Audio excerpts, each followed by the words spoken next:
Man, you have been having an incredible early career in the NFL so far, but let's talk about being back in the city of Miami as a pro.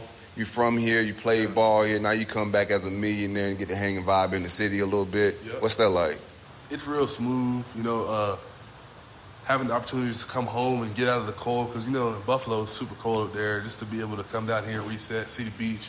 Even if I'm not doing nothing, just drive around, drive past Brickell, see the buildings and the lights and all that stuff, just feel like I'm in a movie. So I love coming back down to the crib. It's always a good time.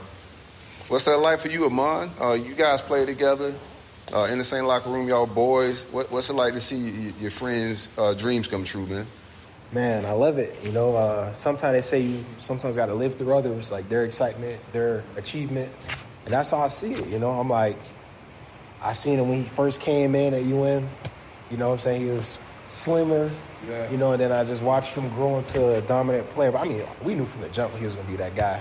He's out there wrecking practice and stuff. So, but I love it. You know what I'm saying? It gives me like a sense of joy and happiness. And when I watch the games and stuff, I'm not betting on no more on it, you know what I'm saying? But not betting, but every time I watch the games, it's just that excitement. Like, it's kind of like if you had like a sibling, when you watch them. I got one right here. Like, you watch them grow into, a man. It's like it's the same type of, joy. Yeah, that's dope, man.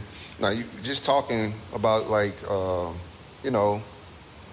want to start with, like, recruiting a little bit. So in the recruiting process, you came in as more of an athlete. Shout out to Manny Diaz. He had some good eyes and evaluation in the process. But what was that like playing receiver and other positions as a recruit in high school? Yeah, well, I'll say, like, high school, I played receiver, and I was at a smaller school, but I played receiver, I was linebacker, safety, I was kind of all over the field, some DN. Right. But, like, just in my personal recruitment, I realized the trend of me getting, like, bigger offers to play defensive end, like offers like Georgia, LSU, Tennessee. My SEC offers are all for me to play defense, outside linebacker. So, like, in my mind, I was like, all right, even though I like catching tutties, I was like, I guess, like, I project better as a defensive player. So it was kind of like I was an athlete, but I kind of knew I was going to play defense when I got to the U. So what was it like in the recruiting process with Manny Diaz? He comes into the living room. He's known as a recruiter, but what was that chemistry like, and what made you, what attracted you to Manny Diaz? What was crazy is before, like, when I got the Miami offer, I was like, oh, that's dope. Like, I was happy. I was super happy. But at the same time, I wasn't set on going to Miami yet. I was, like, still trying to see. But once Diaz really started recruiting me and really started, like, hitting my phone, because I was a 3-star, so, like, I wasn't, like, highly recruited by a lot of schools, but he was hitting my phone, like, every day pretty much. I was like, man, like, he actually wants me to come to school over here or whatever. So he was hitting my phone. I had a couple other coaches, but obviously the U, it's not like the U. So right. What was the pitch that sold it? Just him believing in you, or what? Being able to be close to my family. Amon remembers the time they were like 10-0. Like, you couldn't say no to that. It was a crazy time. Like you go to the but you go. I was at all the games, Virginia Tech, Notre Dame. Like, that Notre Dame game was crazy. Yeah, Virginia, see them on, cast the fade, shuts the ground, all that. Nah, for real though. Hey, I was blacking out. I already know. But nah, it was lit though. I'm looking at that on the field. I'm like, man, I want to be a part of that product out there. Like, them boys, they're having so much fun, and to be able to put the U on your helmet and go out there and ball for the hometown team and have your peoples come to the game and watch, like, it'd be a blessing from God. So I was like, man, you know what I'm saying? It was kind of a no-brainer towards the end of my recruitment. You think Miami hired and fired too fast? You think they gave up on Manny too fast, or you think they should have let that, like, build a little bit longer? I guess, like, just maybe it might not have been like Coach Diaz himself, and maybe just after so many years and then finally trying to get to that next level or whatever. And you can see they're kind of putting more resources into the school just in general, like facilities, new locker room. Like, you remember how the locker room was when we were there. It was crazy. It was like it was like a throwback locker room vibe. So, like, just I feel like they're trying to just, like, they're more serious about it. They got a new AD, I'm pretty sure. So I feel like it was more just a time change, just a mentality switch. And that's the reason why, like, why they brought in Mario and all that stuff's going on. And I feel like they're putting more into it, and they really want to get to the next level. and reach that upper echelon of college football. And you're in the recruiting process. I know you're of Haitian descent, right? From Caribbean background. My parents are Bahamian. I know we're not really from football, so the recruiting process can be foreign to us as well. How did your parents handle football in the recruiting process? Man, they were happy for me. You know, they're like my biggest fans. It's actually funny because, you know, like a lot of parents from like the islands and stuff, they'd be big on academics first. You know what I'm saying? Like the football kind of second, sports kind of second. So my mom was like, when I got the Miami offer, she was like, man, you still gotta pass the SAT. This and that. I'm telling her like, nah, I got the offer. I'm going. Like, I ain't worried about it. That's what I'm saying. Like, but like, you know, you don't know that. Like, I wouldn't know that either if I was in her shoes or whatever. So just like it was funny, but I mean, I'm glad it all worked out the way it did. But they were definitely like, when it really hit them is when like I had the official visit at Miami, and like they send like the truck or whatever, and it picks up your whole family, brings you down to the hotel. You see everybody, like you see all the other crews. The hotel's super nice. You see the school super nice. The coaches are all over you for the weekend. So that's what hit them. They were like, oh, like this is real. He's not just talking about football. Like this is for real. So at that point, it kind of hit them, and it was a really cool, surreal moment. It was a blessing. In the recruiting process, you get these offers because we have these ambitions that we want to go pro, we want to play at the highest level. Yeah. So you get that Miami offer. Are you feeling like, man, like my dreams could come true and I could play this thing at pro level, or I still got a ways to go? Like, what are you thinking at that time? When I got the offer? Yeah. Man, for that day or a couple of days, I was like just riding that roller coaster. I was way up here, just so happy, you know what I'm saying? Because that's like that offer is like a confidence boost if you're from down here. I'm sure y'all boys know, obviously. When you get that Miami offer, it's like, that's different. Yeah, you can get the offers from like other schools like West Virginia and schools way out here, Syracuse, no offense to those schools. But once you get that Miami offer, it's like kind of like stamped. So it was a different feeling. I didn't feel like I arrived by any means necessary, but like I was real happy about it. I was excited and looking forward to how much further I can take it. Is Manny Diaz at that part telling you you're going to be a pass rusher, or what is he selling you on? Yeah, he's telling me he coached a dude named Manny Lawson at NC State. Right. Who was a first-round pick back in the day. So he kind of told me that I remind him of Manny Lawson, and that's how he sees my game projecting. And Manny Lawson, I think, played offense in high school too. So, I mean, he wasn't telling me, but he was telling me like he wasn't telling me, but he was telling me. Plus, Coach Cool started hitting me up. Coach Kalowski, he ended up going to Alabama. Right. Right after I got there, actually, I early enrolled. You know how college goes. I was there for a month. He said. You was there for a month? Yeah, a month. He said, all right. So he slid up out of there. But I mean, yeah, I kind of felt the vibe, me playing pass rusher, defensive end position. What's the locker room like when the coaches leave? Do you guys hitting each other up, calling each other? Like, what's the process? Because I never dealt with a Coach Bolton right after I signed. So what's that like? Yeah, I wouldn't know because Dugan stayed the whole time. Rick stayed. Yeah. But once Rick left, that's when it became just, coaches in and out, everything just changed, But Rick had the foundation, coaches really weren't bouncing like that. They were going to be there for a few years, but then after that, it just became, literally. Nah, definitely. It's one of those things. Just like it was just crazy. It's like, what could you do? It's like they send out compliance sends out like email. This is the new head coach, and you're just like, hey, the new head coach. I'm gonna do my best to get on the field and play. Like you can't dwell on it too much. Can't worry about it too much. It won't really affect or move anything in the future if you're like too worried about it. But it wasn't. Obviously, it's not the ideal situation to have your coach leaving like back and forth, and it keeps on happening. Did your thought process switch on your position then to fit the new system that's coming in, or? In college? Right. Well, with Coach Diaz, since he was the DC, he came back as the head coach, so the scheme was exactly the same. So for me, it was smooth. Like I didn't think much of it because it was Coach Diaz. So I was fortunate. I could have been like an offensive player or something. They had different OCs every single year, pretty much. So I mean, it was pretty stable for me. What's the process like, though, real quick? I know you got some money. So Manny leaves. Yeah. So he gets hired at Temple. Yeah. That was crazy, too, yeah. That was a crazy time. He gets hired at Temple. Yeah. Rick steps down, and then they hire Manny Diaz back as the head coach. Yeah. What the hell y'all was thinking when all that was going on? I mean, we were happy to have him back. When he left, everybody was heartbroken. We lost the Pinstripe Bowl. We got blown out. People, he's in the locker room crying, everybody crying, blah blah blah, all this stuff going on. It's just like crazy. We hear Rick might be stepping down. It's all like rumors, and next thing you know, a couple days later, Rick is gone, or he stepped away, or whatever happened, and then boom, they brought Diaz back. And I mean, like I said, I was cool with it, but it was like a whirlwind. It was just like when it was over, we were all just like, dang, like that was a lot. You know what I'm saying? It was a lot that happened in like 2 weeks. Right. So it was crazy. It was a crazy time of year, but yeah. So when you were, how do you say your high school's name again? Chapayat Catholic. I can't say that. Yeah, so I can't say that. Chapayat. Or you can call it. What you say? You can call it That's definitely not what I call it. I've been calling it Chaminade. Yeah. We call it you can call it the I forgot, bro, the champ. Yeah, champ, that's what I was It's for short, if you want to. So back in high school, you were listed as an athlete. Yeah. When you got to Miami, like, when you made that transition to a full-time DN, were you, like, raw at the beginning? And then if you were raw, then how did you, like, develop into the first round pick you became?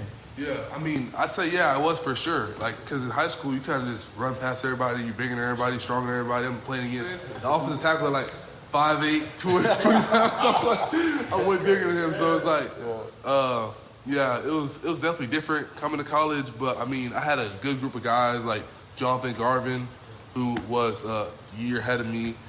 Dudes like him, Jonathan Ford, just dudes that kind of like just helped me out, and dudes that I got to just kind of copy what they did. Whatever I saw them doing in the weight room, I did the same thing. Whatever I saw them doing in the field, I tried to kind of emulate. Like Jonathan Garvin, he has a really good double swipe. So I would just watch Neo double swipe. Whenever I see it on film, I would rewind it, be like, oh, how's he doing this? Is he bringing it from the hip?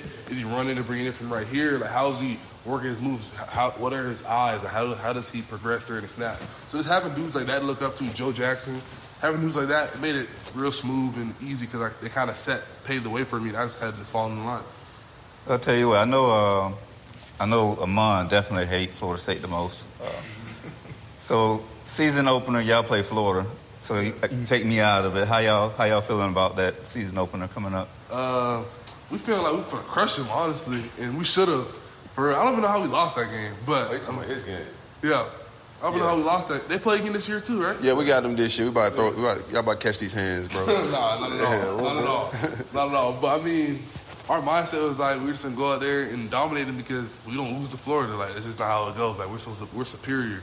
But obviously, it's like a 2-game lead, bro. Huh? It's like a 2-game lead. Yeah, but we're superior though. I ain't talking about the 60s right now. I'm talking about you gotta be talking about the 90s then. Yeah, because like, I mean, bro, it's Miami, bro. Like, you know what I'm saying? I feel like all the other schools in Florida are always trying to catch up to Miami. You know what I'm saying? Yeah, talk about it, man. Let's talk about We it. can talk about that. I like those diamonds in y'all championship rings are cloudy now, bro. Yeah, that's fine though, bro. Like,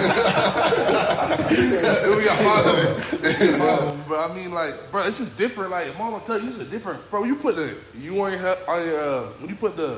helmet on, bro, you run through the smoke, like it's a different vibe. Even though I didn't even win big at Miami, but it's a different like feeling, bro. It's just different. Like, think about it, like.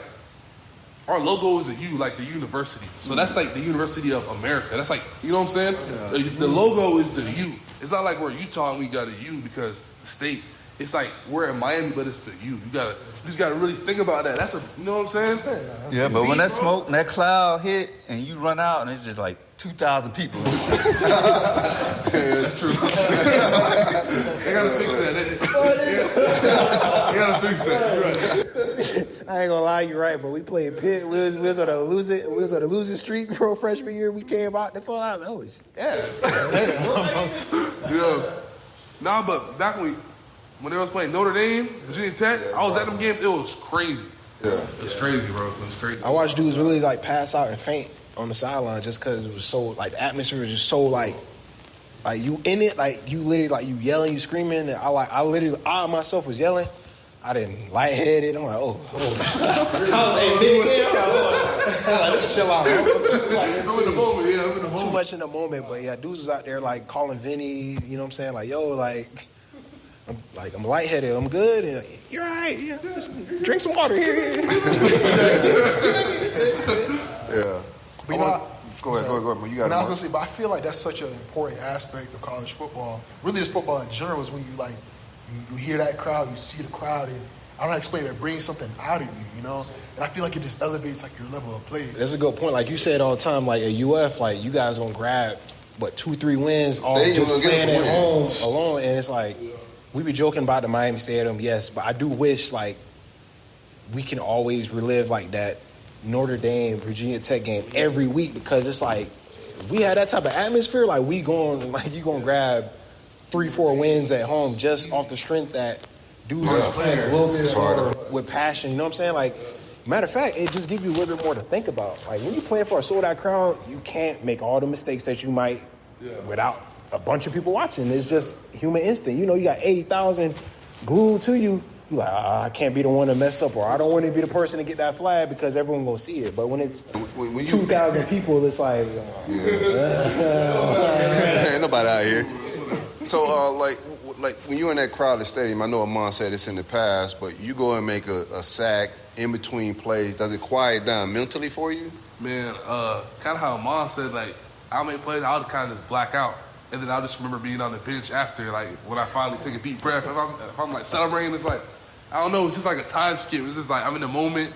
Like, I don't think, I'm just, you just, flow state. Exactly. You just having fun with your teammates, y'all celebrating, talking cash, whatever, to the other team. And the next thing you know, you kind of on the sideline. When I'm on the sideline, I'm like, oh, okay, that just happened. Like, even to this day, whenever I make a play, like, when I'm on the sidelines, when I really, like, that's why, like, I be planning celebrations, and I don't even do them. It's like, you know what I'm saying? Like, go out there, I don't even know, bro. Like, I just do something, whatever it is, and then, like... What you had planned? I can't say, because even next year, I'll roll over. But, yeah, bro, it's crazy. It's crazy. Who's your favorite all-time Cane? All-time Cane? I'd say all-time. Defense or offense or both? Doesn't matter. Go one each, both sides. Defense, I'd probably say Sean T. It's everybody's. Yeah, like just, you know what I'm saying? A legend. And then on offense, I'll probably say... That's a tough one. I was cool with Ken Dorsey because he was up in Buffalo. He's the OC. So he was cool, good peoples. I know he get a lot of flack for his arm strength and his overall talents, but, Since he was the quarterback for that team in 01, since I feel like it's a big deal. Oh, for sure. They talk about game managers, but, like, you know what I'm saying? Still, even if you're a game manager, to win it all, you got to be a good game manager. Correct. Yeah. And you got to lead. You got to be a leader in that huddle. What was your relationship? I want to bounce back to Mark Richt, Manny Diaz. What were you guys' relationship with Mark Richt when he stepped down? Like, what was the vibes and feelings about him leaving? I know, Amon, you probably had a close relationship with Richt, being an offensive guy. It was weird because at that time, I wasn't playing, or I knew I wasn't, like, pretty much with the career and the injury and all that kind of, like, happened. So I really didn't feel it the way because I knew I wasn't playing, like, again, so it was just kind of one of those situations like, how do you feel? I felt bad for the team more so because, you know, I knew the structure he built, and I knew, like, we fell short. Like, we got there, 2017 was close. Then 2018, just nothing went, the team way. It was just all, guys came back again to try to make a run and really go try to win a natty. And what went wrong, though? Just, my opinion personally, I mean, I know, like, from a receiving standpoint, like, you know, there wasn't, like, that guy. You know what I'm trying to say? Every team got to have that guy out there on the perimeter. So everything was just kind of just out of whack. Guys came back. I know Mike Jack, he had, like, a kid. So then his year was up and down. It was just all, like, tornado. Like, one thing after another, injuries, stuff like that. So it was just disaster. I guess they say when you win, like, a national championship or something, or you have, like, a great year, usually that next year you kind of struggle. Yeah. I think that was like us. Like, nothing could go right. Just came off that high horse, and it was just, like, reality. Like, you got to reset. So, but it was, dudes was crying, like, in the locker room. I remember it was, at their bowl game and stuff, dudes was just upset because everyone kind of, you can feel the vibe, like, even going into the whole, just the preparation and everything, you just kind of feel like there's, like, something just a little off. And then when he, kind of told everyone that, that was, like, his last game, it was just kind of like, oh, no, we got on, like, a teamworks. Yeah. But he kind of, like, mentioned it, but then we got, like, that official, like, teamworks, from, like, compliance and essentially like that. Yeah, he's gone. And then everyone was like, oh, like, I wasn't playing the next year, so it didn't really, affect me. I just like, man, it's crazy. From the outside looking in, man, Miami's a program that has so much pride, like so much history. You can tell, man, like the players want to just like relive all those moments and rebuild it to more. So like for you two guys, for former Miami players, like how close or how far do you think they are from getting back to the you, like the real you? I'm gonna say this. I'm gonna say a joke first, and then be for real. See, we need to get out that stadium. They say it's cursed, and I ain't gonna lie, is that thing undefeated so far. But in reality, though, like I think people fail to realize how far behind we were. Like you seen the locker rooms just a couple years ago. We had wooden locker rooms. Like everything was outdated. Like we shooting like our basket, like our rec area play. We had like 2 little rims, and we Chuck E. Cheese. Like literally, we got Chuck E. Cheese basketball. Like that was like. You know what I'm saying? So you're trying to build like a legit program. Then you go see like Alabama, Clemson's, even you have like, it's a whole nother level of like buy-in. You know what I'm saying? It's, so I think now with the financial backing and people really investing or donating to the school to really get us to the next level with NIL, I think we're starting to see the type of players we're bringing in start to change, like the size of our linemen. Our linemen used to be like 6'1", 6'2". He was reaching across at practice, grabbing Malik. I swear to God, Hunt, we see Greg on the field grabbing Malik, bro. I'm like, come on, like that was really, so now we got guys, 6'5", 6'6", 300. We're fitting the mold where we should be. Mario gonna recruit. That's one thing Mario gonna do well. That's his calling card. There's some other things that he got to bring to the table, but the number one thing is getting talent. And I do think, like speaking on what you said, I think the entire state has been lackadaisical with the resources as far as athletes. Like Florida, Florida State, and Miami all got indoor facilities way later than the Bamas and the Georgias of the world. Like, it's a lot of, like, standalone facilities. All the programs in Florida were behind on that. And I think they, like, boosters and investment-wise, like, the entire state gave room for the Bamas, the Georgias, the Michigans, everybody else to come in Florida and grab Ohio States, to come grab athletes because the investments weren't there. So there's this local resources that all the programs had. They slept on it a little bit. And that opened the door because, people are going to gravitate towards opportunity, the best opportunities, and that's what some of the out-of-state programs will provide. And it translates to wins and losses. I remember freshman year, it started raining just like it is now, and we had to practice in an indoor. College football team, we practice in a basketball court in the wellness center of a university. Imagine Alabama go practice in their general rec area, full-blown practice, when they about to play Auburn. Come on, like, we lost by 1 point. Ain't no telling if we got a full week of practice, that extra couple plays or whatever we mastered, it could have been the difference. But I feel like, the stuff I experienced freshman year to like what these guys go through now, like, it's just like, I'm happy for them. Like, right. Dudes shouldn't have to put on tennis shoes and be in full pads and tennis shoes at a university in Miami. You know what I'm trying to say? And a lot of that was Rick, though. Rick was the one that brought a lot of like the new resources that came in. He did. I remember when we first broke ground on the indoor, and then when it first actually opened up, we had our first practice in there. Yeah. We was in there, everyone running around like little kids. Cause we like, 80 yards. Joke. There you go. I'm gonna say yes, it's like 80 yards, but you go from 80 yards to being either in the sun or the soaking rain all day. Right. Like, you see all the other schools have it. You know what I'm saying? And it's like, it's kind of like you see someone with a Maybach, and you finally get in that Maybach, you like, drive that thing everywhere. That's what it felt like. That's what it felt like, though. It was like, I remember everyone was like literally cheering when they announced it. What's the lady? I think Karen. Yeah, we was in the huddle. We, hey, jumping in, we lit. From the outside looking in, I don't understand, like, why or how Mario got so much buy-in that Manny didn't get. Later. Mario Cuban, right? Oh, for sure. Yeah. Okay, so in my the culture is so like they really ride like that culture. Miami is that it's like a Cuban culture, whatever. And former Kane, he played at Miami, won in that. You know what I'm saying? So all that stuff kind of holds weight, and they look at it as like, he's like one of us. He actually gets it. Like he played for the program, cares about the program, coached at other elite programs, learned them like Saban and whatever, went to Oregon, did his thing, kind of got them. I mean, they were, obviously a good school, but kind of got them back on that powerhouse type of level. with recruiting and signing a lot of guys. And it's like, you look at Miami, it's like, if he did over there at Oregon, we can, at UM, if we give him the support, he can land these 5-star guys that keep leaving and going to Alabama, the Jerry Judys and Calvin Ridleys, and you know what I mean? Like, you know, so I think that's what they see. Now, obviously, he has to prove it. You know, it hasn't started off the best way, but I truly do feel like, you know, he's close. It starts with talent. What did you guys think about the way they let Manny go? Because he kind of lingered on. As they were pursuing Mario, Manny was just kind of weighing in the balances a little bit there. And some people, like reporters, were saying that was a little unprofessional. What were you guys thought? Did you feel for Manny in that situation?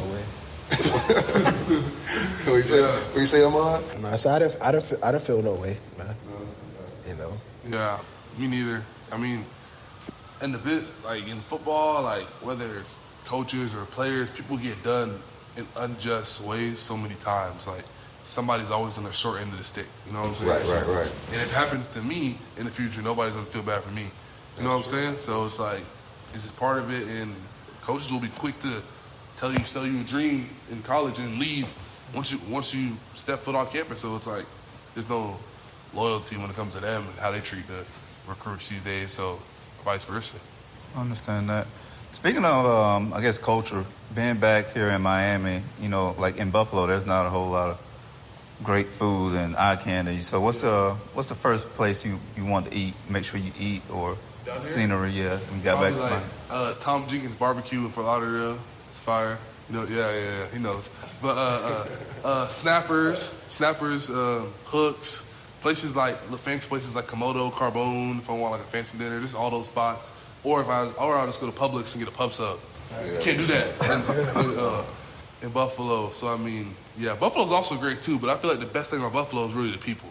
People are real genuine, cool, like just hardworking, blue collar. They love the Bills. Like they're real passionate about it. They jump through tables. Yeah. You know what I'm saying? It's a different vibe up there that I've compared to what I've seen, like just going to games in college or being like at games at U and just fans just really care. The fans just they'll be out there days before tailgating. I didn't see that when I was at Miami, so it's different. Yeah, they say that's what Buffalo is known for. Like they say it's the friendliest neighbor. Like if you Google fun fact about Buffalo, they say the friendliest neighbor in the United States. It's good people. What's the craziest thing you've seen at a tailgate? Probably just people jumping through them tables. Tables be on fire, and they'll like get on a ladder and jump through it, like land on it from like 20 feet in the air. It's crazy. But like you said about the neighbors, they are real friendly because I got snowed in bad, like 6 feet of snow, and then the neighbors, like my neighbors came and helped like dig the snow out of my front area or whatever and helped me get to the facility. So they're really cool. Yeah. The COVID year. Yeah. The year before you, declared, well, you kind of declared that year, but you're going into that year as a top 10 projected pick by most of the draft boards, but you ultimately decide to sit out the COVID. What went into that decision in that process? I really just talked to my family about it, and at the end of the day, it was just the best course of action with all the uncertainty for me to just opt out. And I don't regret nothing. I feel like it was the right decision. If I could do it all over, I'd do it again too. Okay, that's interesting. Did you call an agent, or who did you speak to? Anybody in the business world? Yeah, at that point, I was with Drew Rosenhaus. So I mean, I was talking with him. I was talking with first round management, Malky. So kind of just picking their brains, seeing how they saw it, and I was kind of just seeing how I saw it too, and then kind of put all those together, talked to my family, prayed about it, asked God for guidance, and at the end of the day, that's just the decision I came up with. It was just like on my heart. Did you talk to any teammates or any coaches in that process? I talked to some of my teammates, but I wouldn't talk to any of my coaches because none of them would like try to look out for my best interest. It wouldn't make no sense. Right, Never in college football. They're trying to sell you to go play. There's no way they're gonna be like, you know what, you should go. Like, there's no way. I couldn't see it. Like, I actually thought about that and played it out. And I'm like, there's no point. Like, in asking them. So, yeah. Okay. So, what did you think about COVID overall? Like, it was a whirlwind. Yeah. Came out of nowhere. I know you probably looking into finishing your Miami career. You know, they walked the seniors out, so it changes a lot. But, like, how did that affect you mentally? Like sitting out, I know that affects you. You want to get out there and play a little bit. So what was the mental state like? Yeah, it was actually one of the toughest times of my life, honestly. I mean, just sitting out and not playing ball, like just not being in the locker room. It reminded me of when I got hurt my freshman year in Miami. I broke my leg, but even at that point, I was like still like one of the guys. But like at that point when I opted out, I wasn't one of the guys anymore. I was on my own, like pretty much like a free agent, just floating around from August to like May when I got to Buffalo the following season, so following year. So I mean, it was a tough time. It was like just me, myself, and I kind of felt like at times. But yeah, it was crazy. You felt like shunned a little bit, or like an outsider? Yeah, I kind of, but not to anybody's, like, you know what I'm saying? It wasn't nobody's fault but mine, but just in general, because when you're with the guys, whatever, you sit at the fountain at Miami, you talk about this, you talk about that. You know how it goes. Yeah, you sit at the fountain, so you chop it up. Like, you just relate. You be like, practice, bro, it's hot as heck. We had 18 periods, 1 water break, blah, blah, blah. You just, like, relate. You just talk day after day, and you just, like, that's how you build that brotherhood. And that's what makes it so fun. That's what makes those moments in college so special. Even the little ones, like just walking to class and or like just being in the locker room, playing pool in the locker room, playing the game, whatever it is, traveling, being in the hotel, getting off the bus, just all that stuff. But I had none of that. I was just kind of just training every day, and it was like, dude, it was just me. So it was a tough time. So I have a question for you, and I'm asking this question because I'm not sure if you had an opportunity to speak your perspective. So you sit out that 2020 year due to COVID, and I know you're training and you did all that good stuff, and Pro Day comes around. You know, you have Pro Day, and there's reports and rumors that you didn't have the best showing. So from your perspective, like looking back on it, like what is your perspective on all those naysayers? That's a good question, and I feel like I mean my Pro Day wasn't like amazing, but it's just like I never been like a testy guy. Like that's not me. I'm not the type to go out there and touch the cone and slither over here and touch this cone and run a 4-1. Like it's just not like it's not my game. It's more like a football player. I just like putting the helmet on and just going to work and just being there, doing my part and trying to help my team win. Like it's just like I don't know. It was never anything I focused on. I just wasn't like a test freak, but I knew I was a good football player. I know I still am a good football player, so it didn't really affect me mentally. I was just like, that's how they feel. That's how they feel. Whatever team gets me, I know I'm gonna put my best foot forward, and I'm gonna show them that I can really ball. I know what I'm doing out there, and it's not all about drills and whatnot. Exactly, and I feel like a lot of teams, scouts, rely so much on testing. You look back at guys that ran 4.22s and they don't really produce at the NFL. Yeah. And you got some guys who just have that talent, but not test takers. So I completely understand that. But going through the draft process, I'm sure scouts ask you questions and like, how did you handle all that? How did you manage that? Asking them from my perspective, getting ready to do all that stuff. I mean, it was annoying for a little bit after my pro day because they were trying to like, and we had my boy Jalen Phillips. He came out. He had a really good pro day, and I was super happy for him. Like, Jalen's a dog, and everybody knows that. But they were trying to, like, pin us against each other. He'll probably tell you the same thing. They were trying to, like, create, like, teams would ask, like, oh, who's better? You or him? Like, it's 15 or this 15. Like, they were trying to, like, make a whole entire thing into it, which was just, like, unnecessary drama. You know what I'm saying? Like, let us both exist as the players we are. Like, we both can ball. It's not really competition.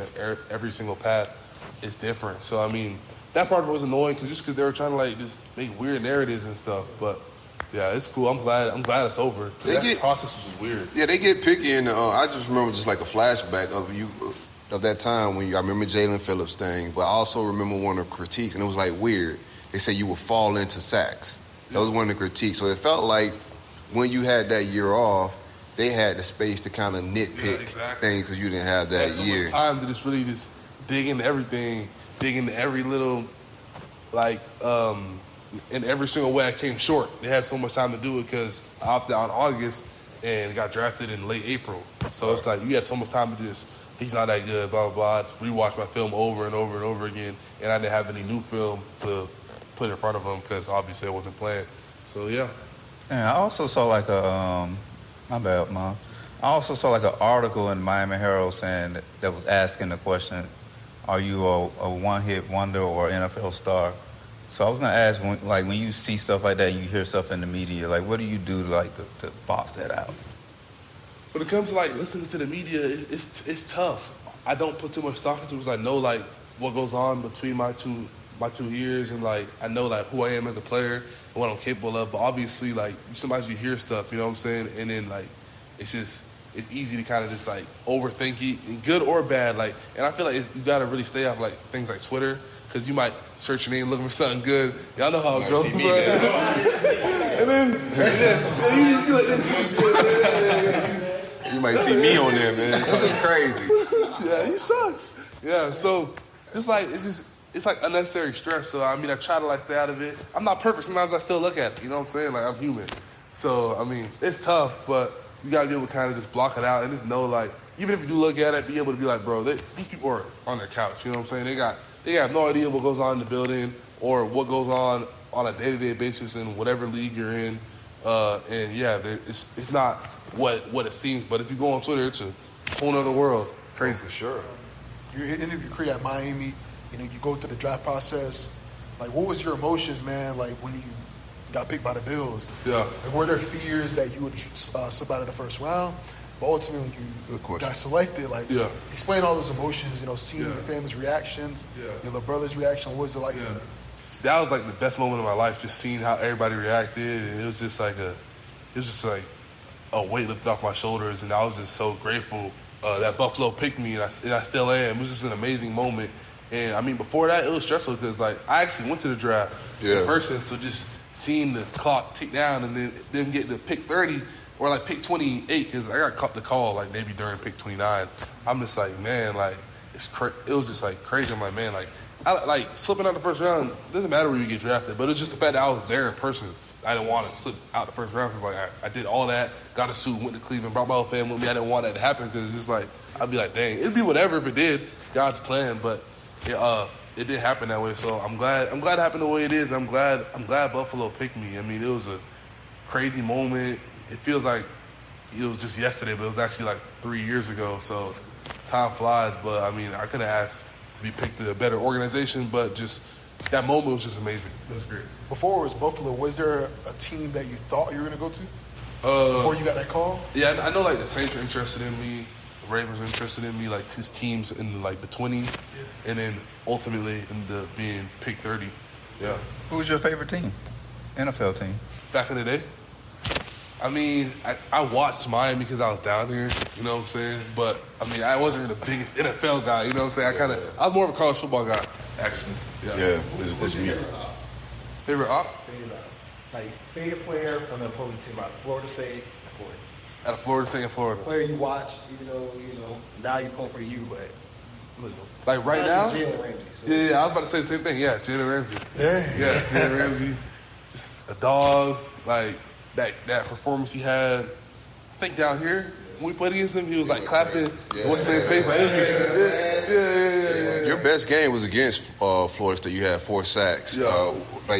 Who did you hate more, Florida or Florida State? Florida State, for sure. For sure? Okay. Yeah, the crazy thing is, I actually wanted a Florida State offer when I was in high school. No, I'm not saying like that. No, I'm not saying. I'm telling you, how Florida State offer, Yeah. Yeah, so exactly. And when it didn't, I was just like, you know what I'm saying? Like, they got to get this work. I was just like, I felt like disrespect. I'm like, bro, y'all not even give me op to, you know what I'm saying? Like, at least like, you know what I'm saying? This is a little full circle. So Mario Williams and Manny Lawson were the last 2 teammates that went first round. Like we talked about Manny Lawson earlier, and Manny Diaz recruited him, and he made that comparison. And you and Jalen Phillips were the next ones since those guys to go first round. Did you guys have a moment? Did you talk afterwards, beforehand, or during the draft? Yeah, we talked the pro day. We texted here and there, and after the draft too. We were both super happy for each other. And our rookie season, we got to do like a little jersey swap. Okay. So I mean, it's always good vibes with JP. He's one of the best people I know. Just the way he carries himself, just his mindset, how hard he works, and he's just one of the guys. He's just, you know what I'm saying? He's just in his own skin. We actually used to go to his apartment, and he had like a studio in there, so we used to like rap, even though we didn't really do anything. Like, What's your rap name? Huh? Nah, I don't got a rap name. And even if I did, I wouldn't be. So yeah, it's just like he's just a cool dude, bro. Just good people, you know what I'm saying? Never a problem. Like, just love Jalen. Just speaking of like teammates, there's a lot of South Florida chemistry on that team with South Florida natives. James Cook, Kyrie, Elam. Are you guys intertwined any bit? You guys bond, hang out? Yeah. I mean, with Kyrie at this recovery spot in Fort Lauderdale. So I mean, Kyrie's a great dude, hardworking, and I feel like he's gonna get his flowers real soon. So I'm excited for him. Yeah. Shout out to Kyrie. Yeah, I know he's from that area. So Yeah. Shout out to 561, man. Yeah, All these boys, man. Yeah. Broward's better, but yeah. Had to throw that out there. We got some guys going that. Yeah, we got some. Y'all do. I respect it. We rarely miss. Yeah, speaking of Florida, I know you had mentioned earlier about you're into fashion. I be peeping your IG page. You always have a little sauce on you. Yeah. Who do you think the best dress on your team? It's cliche, but Diggs for sure. Yeah. Okay. You be putting that shit on. And it's like it's nothing you'll ever really expect. And I feel like the best thing about how he dresses is like it's very much himself. You know what I'm saying? I feel like in life, like the biggest thing, not the biggest thing, but one of the biggest things is just to be you, run your own race and be authentic. And that's like him all the way. Whatever he's putting on, it's like it's how he feels. And it's like it's to the point where if somebody's like oozing confidence, you won't even come at them and be like, dang, that looks weird, because of the way that they're walking with what they're wearing. The way they like got it on is like they're supposed to have that on. You know what I'm saying? So you won't even, when you look at it, you're not even gonna question it and be like, oh, what is he wearing? You're gonna be like, oh, okay, he's wearing that. You know what I'm saying? Just because of the confidence and just knowing like I'm putting this on because this is me. Shit, speaking of confidence, we interviewed A.T. Perry, and then I was watching another interview with different athletes, and they all seem to have a common theme where they're like, it was one moment of the game where everything kind of slowed down and it just became natural and easy to them. Do you remember that moment for you? In, the NFL is such a fast-paced game. In the NFL, that moment where it kind of slowed down, I'd say no more slow down. Probably my second year, just getting a sack. I got a sack on Aaron Rodgers my second year. It was like me and Ed kind of had this natural game going. I got out the field and I kind of came underneath the tackle. And it was kind of like we didn't plan it. It kind of just happened. And just like from just being out there, this muscle memory. So that was one of those moments where I was just like, yeah, like, I know I can do this. And it's not like it's really no surprises like when I make a play anymore, you know? Yeah. Do you feel like Buffalo window's closing? No, I don't think so at all. I feel like when you got a guy like 17 at quarterback, anything's possible, you know what I'm saying? He's one of those guys, and I know that, like, our defense, like, we never really have, like, a whole bunch of superstars and whatnot, but we have, like, self-made dudes like Matt Milano and Terrence Johnson and dudes who are just blue-collar, just workers, you know what I'm saying? So we're always going to try our best to do our part, and it's kind of like we feel like we feed the team as a defense. So we know we're going to go out there and there won't be much drop-off, and we're not really worried about the names and the paychecks and how much this guy's getting paid or whatever. We know we're just competitors, and we don't like to lose up there. So that's kind of like the mentality we got. One more Buffalo question, because you are a South Florida boy, and that snow be different. It's different. Yeah. It's different in Buffalo, man. Like, how'd you adjust to that, the weather? Yeah, I mean, I feel like this when you get out there and it's wintertime and you see the other 50 dudes on the field on your team and they're all out there with no shoes or whatever, you're not going to be the one to be like, oh, it's so cold. You know what I'm saying? You're going to be like, no, we got to get this money. We got to win this game. Yeah. It's like, man, we played in some cold games. We played in Chicago last year on Christmas or Christmas Eve. It was like negative something. Like, it was crazy, but it's like, it was a game to win the division. So it's like, we're not worried about how cold it is. We're worried about getting those hats and T-shirts and having a fun plane ride back home. So, I mean, for us, it's like, for me at least, yeah, obviously I'd be cold out there. You know what I'm saying? I'd be lying if I said, oh, it's not cold. Like, I'm warm. You know what I'm saying? I'd be capping. But, I mean, it's like, when you get out there and you got your dudes with you, it's like, man, I ain't letting my boy, I'm not letting Ed Oliver down. I'm not going to let Matt Milano down. Like, I know I got to put my best foot forward. You ever had a welcome to the league moment where, like, you felt like, oh, man, he bust my ass, but I'm going to get him back next go round? Welcome to the league moment. I feel like one time, my rookie season, I think we were playing. It was my first game. It wasn't nothing crazy. Like, nobody like tossed me to the stands or nothing. But like I had fell, like tripped or whatever, and somebody jumped on me, like dove on me by like my sternum or whatever, like, felt like a crack. I'm like, hold my wrist. But, like, just that. Because, like, in college, bro, like, one, I barely ended up on the floor in college ever. And two, if I did, like, people would have the mean streak to jump on top of me, you know what I'm saying? Like, they would be like, oh, like, you know what I'm saying? They might be, like, talking to me after the play, laughing and whatnot. But in the league, people trying to feed their family. It's grown men, so it's different. What's the biggest difference between college and the NFL as far as, like, playing? The biggest difference, I feel like, is, like, let's say you're a receiver out there, like, that corner a lot of times won't beat himself. You really got to beat that corner, and vice versa. If I'm a DN, that offensive tackle, like, I'm going to have to beat him with my mechanics being better than his. It's not like I'm going to have normal mechanics and he's just going to have bad ones. Obviously, it happens because it's football, but it's like people are just more consistent. Like, when that dude gets out of his stance, he's going to be in the same spot, like, right here. Usually, you know what I'm saying? There's a lot of consistency. And then I'm sure everybody hears a lot, just the speed of the game.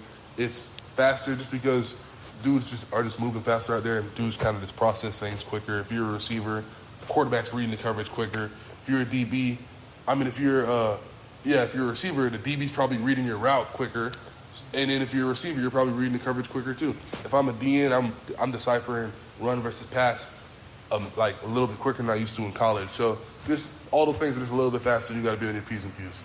Yeah. So are you trying to build anything business-wise to, like, bring your family along? And also with your younger brothers, we was talking pre-show about them playing ball and being athletes as well. Like, what's that part, the mentoring? You offer any mentorship in that capacity? Exactly. With my little bro, I try to just give him the best advice I can. Tell him the same things I've been saying, just being in the moment and tell him to just put his best foot forward and kind of let things play out, but just make sure he's just not leaving any stones unturned. He's putting and he's trying his best and letting everything else kind of just play out the way it's supposed to. But now, like you said, I just want to bring him with me, you know what I'm saying? And I'm working on stuff like that, but it's like at the same time, I'm just really doing my due diligence, and in any business endeavor, I'm just taking my time with it, even if it takes a real long time. I ain't gonna rush nothing because I've been down that road and I've been on the wrong side of that with people. There's a lot of people who are just fast talkers out there and trying to get you to invest in this, and then next thing you know, it didn't work out. It's like your money's gone. So I'm not trying to jump too head first into any business stuff, but at the same time, I'm thinking of things, writing things down, and just planning long term. For sure. When it's all said and done, you got Bruce Smith, you got some legends in Buffalo. I don't know if you're going to end up finishing your career there, but when it's all said and done, what do you want your career to and your legacy to be?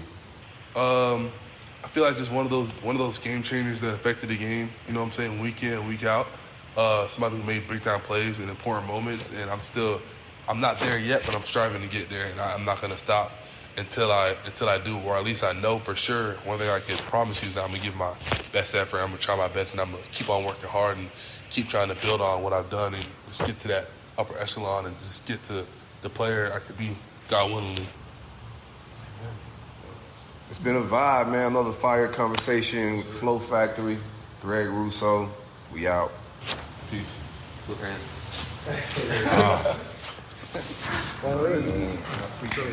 What y'all doing?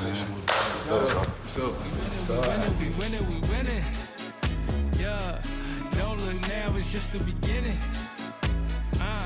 We winning.